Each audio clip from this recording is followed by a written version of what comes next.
Global happenings today.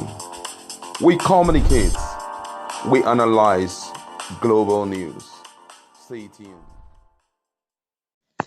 Hello, beautiful people. Welcome to Global Happiness Today.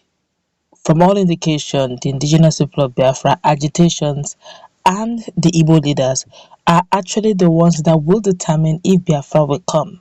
It may not actually be outsiders per se. It will be until they get the whole every stakeholders involved in this. Only then can they get Igbo presidency and all get Biafra actualized. Within which way, either which way, it has to be them that will decide. In a moment, we're going to find out why we said what we said and what the elders are saying, what the politicians are saying, why IPOB may need to begin to look at internal issues between themselves and their leaders before they will take it all out for the government to conduct referendum. Before we go into the news proper, like, subscribe to our channel by clicking on the red subscribe button beside it. You will see bell notification icon. Please go ahead, click on it to get notified as soon as we update our channel on YouTube. Well, in an interview with BBC Pidgin, the lawmaker said members of the indigenous people of Biafra IPOB lack the ability to separate Igbos from Nigeria as being agitated. The Nigerian lawmaker, Senator Rogers Okorocha, has revealed that the decision for Igbos to leave Nigeria cannot be made by the indigenous people of Biafra. According to the 2023 presidential candidate, only people like him can decide if the country would disintegrate to pave way for the actualization of Biafra. He made this known in an interview with BBC Pidgin. He said, and I quote him, "Only people like us can decide whether Igbos will leave Nigeria. The decision is not for our children to make, because what we see while sitting down, they won't see when they stand. These agitators are our children, and what we ought to do is to make them understand what they need to know. It will be impossible for me to deny these children and say I don't know them." On why he decided to run for the office of Nigerian president, the former governor of Imo State said he was moved by the economic crisis ravaging the country. "Passion and vision brought me into the presidential race. I am not happy with the way Nigerians are suffering and poor people cannot feed themselves," he added. This has sparked up a lot of reactions. Let us start with Roger Okorocha himself.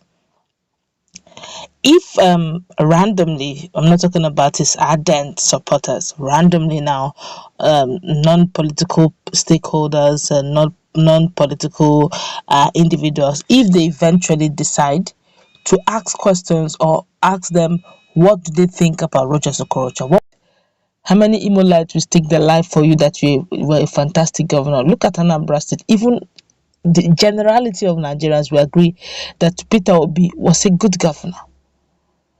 Okay, back to the issue of Biafra agitation. Yes, to a great extent, he's correct.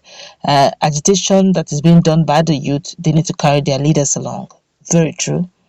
But then the question is, have there been a stakeholders meeting to find out why these people are agitating? You know what baffles me sometimes when we keep hearing things? Let's be factual, let's be real. Yes, the Indians have been marginalized. We can't take that away from them. We cannot deny that. Denying that is like denying history. But then again, let's ask some pertinent questions. Have there been any allocations for southeastern governors? Yes. Just the way there's allocations, federal allocations to all states. Southeast also have theirs. Have they used it maximum judicially? I don't know. Have there been issues of a security vote given to all states? Yes.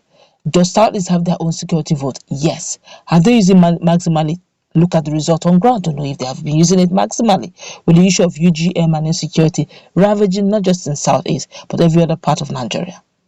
So to a great extent, when it comes to the issue of agitation, the youth may have a reason why they're agitating. The question is, if you say that there's some things you see from afar as an elder that your child may not see standing on the highest tree, you could be right. But then again, have you shown them what you see or what you saw? Have you discussed with them that my children, this is what I am seeing in the future? I know that you're not seeing it. This. Can you calm down so that we can get this together? Or if you feel that what you're looking for or what you're looking at in future is personalized, it will benefit me, myself, and I alone. Do you think honestly that the youth will listen to you with your analysis? Of course not. They will not. Maybe the reason why the youth are agitating because they've not seen a better tomorrow in the situation they are seeing. The future is looking bleak. And hence they are beginning to wonder, is this all Nigeria will offer them? Is it not better they take their chances and they take their destiny in their own hands and forge it themselves?